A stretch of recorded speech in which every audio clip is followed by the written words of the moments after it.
Hello and welcome to The World This Week with me, Jonathan Steele. On today's programme, we'll first be discussing this week's announcement of peace talks between the US, Afghanistan and the Taliban.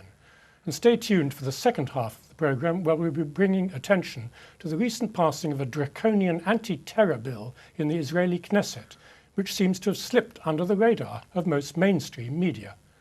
But first, Afghanistan has certainly been dominating the headlines this week. On Tuesday, the same day that NATO troops handed full responsibility for combat to the Afghan forces, it was announced that the US and Afghan governments would engage in peace talks with the Taliban. By Wednesday, this fresh attempt at peace talks was in disarray, with President Karzai raising objections and the US announcing a postponement of the first session, which had been due to begin today. Here's Charlotte Hawkins with more. Peace talks in Afghanistan have got off to a shaky start. As the Taliban opened an office in Qatar on Tuesday to promote negotiations, at first President Karzai issued an optimistic statement. با طالبان صحبت میکنن امیدوار هستیم که طالبان ها هم برادران ما را درک کنن که پروسه به زودترین فرصت به خاک خودشان به خاک خود ما به افغانستان انتقال پیدا کنه و صلح بیاید. While talks have occurred unofficially between the US and the Taliban for years, for the first time America has dropped its preconditions, which had previously held back formal negotiations. In the past, President Obama has demanded that the Taliban formally reject al-Qaeda prior to any discussion. But now Obama is supporting the talks, and the US is sending delegates to Qatar today. Well, I want to publicly commend President Karzai for taking this courageous step and his determination to end the conflict and build a future of security and peace and prosperity for the Afghan people. And I know that President Hollande shares my view on this. We're going to continue to support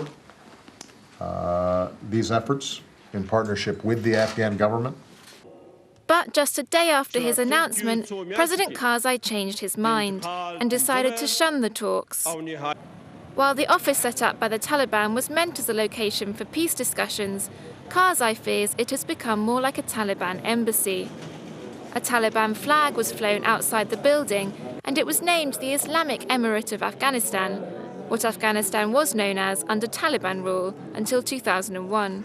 از آدرس از این دفتری که تحت حمایت امریکا قرار میگیره و تمویل میشه از جانب دولت برادر ما قطر، اینا میاین اعلام جنگ خود از اونجا میتن.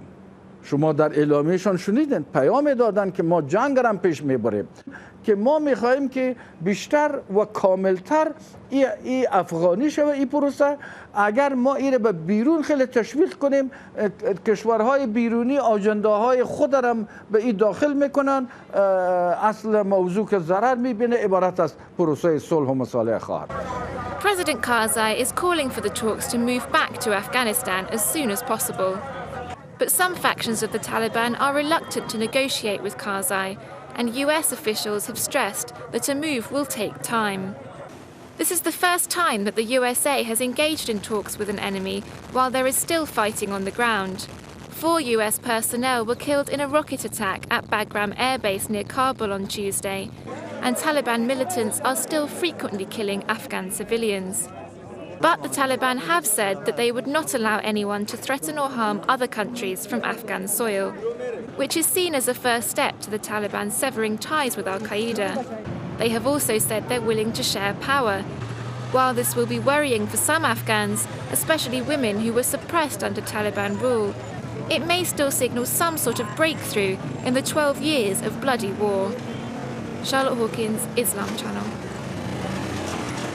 Well, with me to discuss these issues, I have Dr. Paul Schulte, who works with the Carnegie Endowment for International Peace and was head of the UK's post-conflict Reconstruction unit in Afghanistan. Sabah Al-Mukhtar, who's president of the Arab Lawyers Association, and Heather Barr, who represents Human Rights Watch in Kabul. Welcome to the programme. Let me talk to you first, Paul. Karzai has been very upset about the flag and the name of the building and all that, but surely the biggest issue for him is that he wanted these talks to be Afghan-led, and now the US is going to be holding the first session. Isn't that a huge concession by Karzai? I think it is, and it's an indicative of a failure of coordination behind the scenes. We've seen this before with the spats between Karzai and the various American ambassadors. It's as though either the preliminary groundwork was not done between the two governments, or else Karzai has not liked the way things have begun to develop and had changed his mind. Either way, it's not encouraging for the possibility of having concerted US-Afghan positions in these forthcoming talks. But then why has the US, do you think, insisted on or decided that it wants to be the first at the table with the Taliban? Because they really, really want to disengage. I think that this is clearly a priority for Obama, and they tried it last year, was it? About 11 or 12 months ago. Didn't happen. There were no talks. And now, as the clock is counting down towards US combat troop withdrawal by the end of next year, I think the US government is really very anxious to get this process started. Well, Heather Barr, let me come to you. I mean, looks like being a very all-male affair. I mean, do you think that people are going to take on board during the negotiations the issue of women's rights? No, I don't. I think that if you look at who's going to be in the... Well, first of all, I don't think that negotiations in any real way are actually going to move forward quickly at all. I think that what we're seeing is sort of a pageant, and a pageant which has been extremely successful for the Taliban. That opening of that office was an extraordinary publicity coup for the Taliban. And these issues, which might seem like silly details about the name of the office and the flag, these are absolutely fundamental issues which either the U.S. didn't think of beforehand, didn't think to agree on beforehand, or they agreed on them and then the Taliban just reneged on their agreement, either of which obviously are bad signs for the future of this effort. I think that the Taliban has a lot of incentive to engage in a discussion and no incentive at all to actually reach an agreement. So in terms of what the substance of an agreement will be, I think we're a long way from that issue being the pertinent one, but I do think that when the door is shut and negotiations happen, there will be no one in that room who represents the interests of women. No incentive to reach an agreement. You said they only want talks but no actual agreement. Because they're winning. Because they're winning. I mean, things are turning their way. I mean, they're controlling a large part of the country. As security transition moves forward, there's no reason to think that their position will not become at least incrementally stronger. So what's their incentive to reach an agreement? What do they get from it? Well, let me come to you, to Sabah Al-Mukhtar. The Taliban have said that they will not allow anybody to use Afghan territory for attacks against external other people, basically. And that has been interpreted as saying that they will control Al-Qaeda or even push them right out of the country. Can one believe them on that? I think the idea that there is somebody which is called Qaeda and they have to de-link themselves from is probably more of a myth. There are the tendency against the Americans, against the foreign forces. It's an Afghani thing, regardless of their motive, whether they are follower of one leader or another. At the end of the day, the Taliban have actually, they were the people who have accepted to talk to Karzai, because their stance before is that they didn't want to, because they know they are gaining and they know that Karzai is going and all his entourage. At the end of the day, the Americans are trying to get out. I think Taliban are going to take over. I think Karzai and his people will leave. I think this idea that they will not attack foreigners, it's just a gesture because people have to say something. But at the end of the day, there is always the individual acting against somebody or another. There's nobody who is going to have an order from the leader to do anything, whether it's lobbing bombs or killing people. So at the end of the day, I think this is part of the gesturing of the whole exercise. It's a public relations exercise. The Americans want a way out. The Taliban having achieved now a formal status. Karzai is coming reluctantly, but at least he will somehow get away with it. Well, let me come back, Paul, to you on this whole issue of what the Americans want. I mean, two colleagues have both said that they think the Taliban are winning. Do you think the White House accepts that? Well, I think the White House has had some experience with these matters, with Vietnam and other places, Iraq. I think Korea is quite an interesting example where, okay, the Americans were not losing, but the the negotiations were extremely protracted and difficult, and a lot of killing went on while they were happening. So I think the Americans will be focused on Kissinger's famous phrase that for an insurgency wins by not losing, and the Taliban are certainly not losing, and the Americans know that. But this is a complex matter because we are sitting here, and we shouldn't do it lightly, in a position to say, yes, the Taliban, who I imagine we don't entirely approve of, and the opinion polls say 90% of the Afghan population do not approve of, are inevitably going to win. What the Taliban exactly want is that mood of inevitability to be established and reinforced by the punditry of the commentariat like us. So it's not that simple. They are doing well. They're taking losses as well. It may be that they have got deals with Afghan commanders in various places. One hears that. So but at the moment, the Afghan forces are still growing in strength. So the signs are there for a fairly vigorous civil war and not an immediate capitulation. Now, whether that's a good thing or not, we can differ. But it's not obvious that there'll be an immediate regime meltdown. And just to clarify, I mean, I'm not suggesting that Kabul will fall to the Taliban, but what I'm saying is that the Taliban shows every sign of being able to hold on to the territory that they are controlling and to incrementally increase the amount of territory, particularly rural areas, under their control. Except in the north, where they've got some chunks of the north as well. It's a civil war that sort of started. Right. The West got you have involved. Afghans living under two governments. Some Afghans live under the Taliban government, and some Afghans live under the Kabul government. This is the main problem, I think. We tend to refer to any Afghani as Taliban. As long as they are not with Karzai, we say they are Taliban. And this is really an oversimplification. It's not correct because it suits the media to say they are Taliban and Taliban are demonized, therefore they are the baddies, so that we can have this idea of the good side and the bad side. And the same thing applies to the idea of the linkage between Taliban and Qaeda.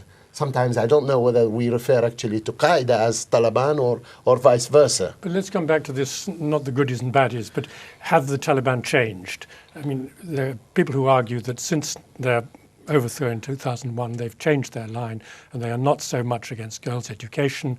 They're much more tolerant of minorities and Hazara and this kind of thing.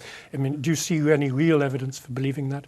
I believe so, because I think there is a younger generation has come into the scene. Before you had the great old leaders, and those leaders were so conservative in their approach, even without the political side of the West and what have you. But on the ordinary life, the way they're leading their life, you have new breed of Afghanis, who are Taliban, as we call them, who have a different view. I'm much more skeptical. I think Afghans have changed. I don't think the Taliban has changed. I think the Taliban's communication strategy has changed radically. We're referring to every but their Afghani policies as Taliban. Well, I certainly see a difference between Afghans and Talibans. I agree. So you don't think there's been any change at all I since think there have been 2001? some small incremental changes, but I think that their communication strategy reflects much more of a change than their actual policies. Their policy on education, frankly, is incoherent. It's difficult to figure out what it is. They make some statements that make it sound like they're supportive of primary education for girls, but then you see commanders on the local level sometimes attacking schools, banning schools. I think that they have a desire to be popular in a way that they didn't in 2001, but whether that translates into actual changes in policies once they're in control, I think we should be very cautious about believing. This is also an Afghani attitude. It's not only the Taliban. An ordinary person who's not involved in the politics, the majority of the older generation, they think girls shouldn't be educated. I actually don't agree. I think there's been a significant shift in the perspective that people have. You know, it's still a very conservative culture, but I think that the majority of Afghans are probably in favor of at least primary education for girls. But I wonder if this is really the issue as far as the Afghanis are concerned. I don't think the ordinary Afghani, Mr. Ordinary Afghani, I don't think the concern at the moment is really these people didn't like living under the Taliban. They didn't like having to have a beard. They didn't like not being allowed to listen to music, you know? Well, it's not necessarily about feminism. Let's turn to one other really crucial point is who's going to be running the country after the Americans And that we don't know. No, but the question is, Whoever Karzai is to do with the chooses. Taliban that I want to raise. I mean, the Taliban have said, Mullah Omar has said, I think in his Eid announcement about 18 months ago, that there would be a government of national unity of some kind in which representatives of all parts of Afghan society and minorities, etc., would be included. Now, that's very different from simply saying this is going to be a Taliban government and we control everything. This may be the same guy who promised not to hang a flag up day before yesterday. Okay, so you're cynical. You don't think that you can believe that. Do you think we can believe that? I don't think we can believe that, because if they really wanted that, they would be content to reach some deal within the bounds of the Afghan constitution. No, but they have been agreed to meet Karzai's people, haven't they? Yes, so that but shows they some completely sort of reject the inclusivity. Constitution. They're prepared to talk, because talking is a good move, presentationally and internally in Afghanistan. They're being recognised as a real alternative. But the idea of a kind of inclusive, liberal, diverse Afghanistan is not what the Taliban. Well, it could be diverse but not liberal. Even if there were a single Taliban, it wouldn't be what they wanted, and it certainly isn't what the various groups who have in common that they want Western influence ejected, they want the Karzai government overthrown. It certainly isn't what they want as a presiding vision. They want largely the opposite, but they may be prepared to compromise, or at least say they will in the negotiations. But then who knows what will happen in the free-for-all that follows. I actually think that they will work with the other groups. I think they will try and extend their contacts with the other people. It depends on what is the reactions from the others. I personally don't think the Karzai people are actually going to be included, because they will not be able to deal with the situation that is going to develop, and probably either they will pull out or they will be sent out.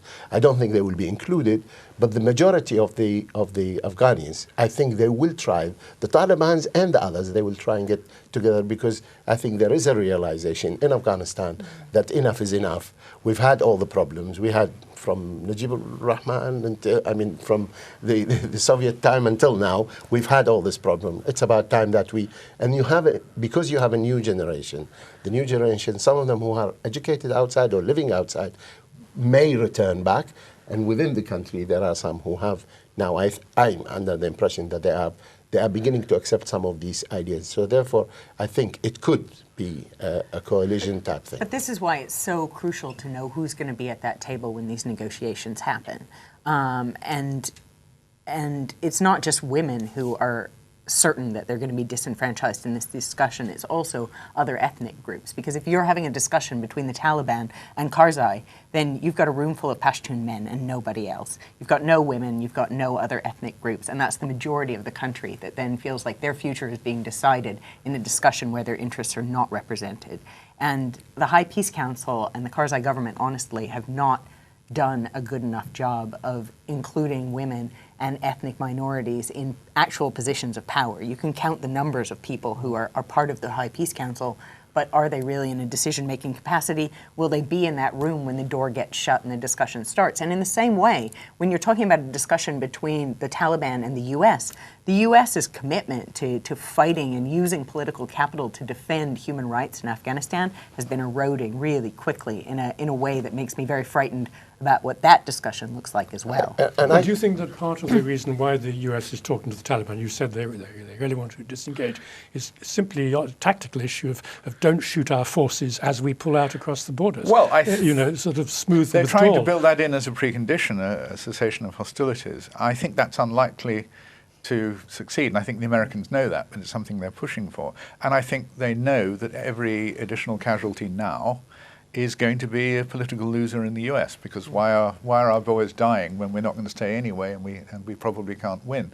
And in this end game, there's every incentive for the Taliban to continue killing, indeed to intensify killing, to provide a positive backdrop for their position in the negotiation. There's every reason for the Americans to hit back with air power and kill lots of Taliban, but to try and protect and hold back their own people. So it'll be Afghan soldiers as well as Afghan civilians who will now be in the forefront of this kind of violent backdrop for negotiations with people whose credentials are not entirely clear and whose ability to deliver a future is by no means demonstrated. Shouldn't Can the I bring priority? in Yes. a point? I think there is still the attitude of the Westerners, whether they are the Americans or the Europeans, trying to show the Afghanis how they should set up a state. And this, I don't think it worked in Libya, it hasn't worked in Iraq, it hasn't worked anywhere. This idea that somehow we bring the Western mind and the way we look at issues, and we say to the people in that part of the world, this is how you should do it, this is how you look at it, I think this is where the failures come. But Heather, on this point about ceasefire or no ceasefire, do you think that there is any likelihood that there could be even local ceasefires? I mean, to have a national ceasefire is unrealistic. No. I mean, I think what's happening through the security transition process is that in some places, at a local level, there actually are informal ceasefires, and that's as a result of relationships between the Afghan security forces and the Talibs in that area. It may be an agreement where they say, you know, we'll stay on this side of the river, you stay on that side of the river, let's all just not mess with each other. But I think that part of the consequence of that is a creeping expansion of Taliban control. And I think that it's worth remembering that this has been a particularly bloody year already. The number of civilian casualties is up over the previous year. The number of Afghan soldiers and police being killed is going up astronomically. There's an attitude in the West like the war is wrapping up. The war is not wrapping up. The international community is leaving the war and leaving Afghans to continue living in the middle of it. We've got very little time left, about 3 minutes or so. I just wanted to ask about elections. I mean, the West, particularly the US, loves to have sort of elections. Afghan elections are not feel-good elections. Do you think actually in this kind of climate of creeping Taliban control, peace talks, US pulling out, it makes any sense at this moment to have elections in Afghanistan, presidential elections? I think there have to be elections. I think that the consequences of calling off the elections would be really devastating. But having said that, it's always risky to predict anything in Afghanistan. But I think the election will go forward. Karzai will leave. It'll be a messy election, and there's the potential for there to be violence related to the way that the election happens. Will one of his brothers become the new candidate? Whoever Karzai chooses will be the next president, because the machinery for running the elections is so firmly under the control of the government that I don't see, unless Karzai decides that he really doesn't care and whoever wins, which I don't see happening. But if there is no election, then there's a complete meltdown of legitimacy, because that's the worst. The state structure that was built up was based on this idea of regular elections. As one of their main agenda items has let's try and form a government of national unity. It seems silly to preempt that by having elections, isn't it? Exactly. Well, it'll never, I mean, I sense it will not be clear enough that such a government is going to form. And so, therefore, the case for aborting the elections will not be clear. Peace talks will not have advanced before April next year. These things move at a glacial pace. There's no chance of an early breakthrough, I think. Well, I'm afraid we're not moving into glacial pace. We've come to the end of our time. So I'm sure we'll be returning to this issue over the next Actually, few glaciers months. Don't go backwards and forwards, which is what this peace talks will do. Yes, exactly. So thank you very much for this great stream of consciousness moving forward, far more than glacial pace. Paul Schulte, Sabah Al-Mukhtar and Heather Barr. Thank you. And thank you for watching, and stay with us for the second item, which is about the new Israeli anti-terror law.